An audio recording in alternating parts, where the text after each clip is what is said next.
na patuloy pa rin yung pag-iral ng southwest monsoon o habagat, partikular na nakakaapekto sa kanlurang bahagi ng Luzon.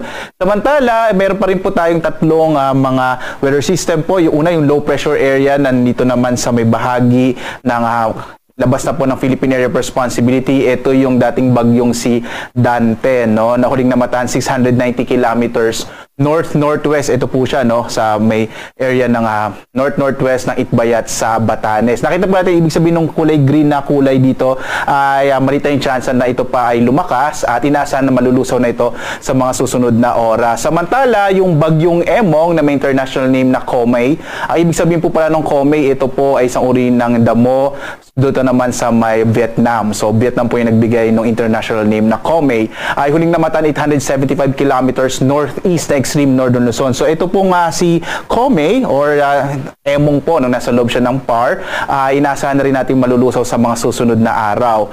Yung isa pa nating bagyo na minomonitor sa labas ng Philippine Area of Responsibility, ito po yung Typhoon Krosa.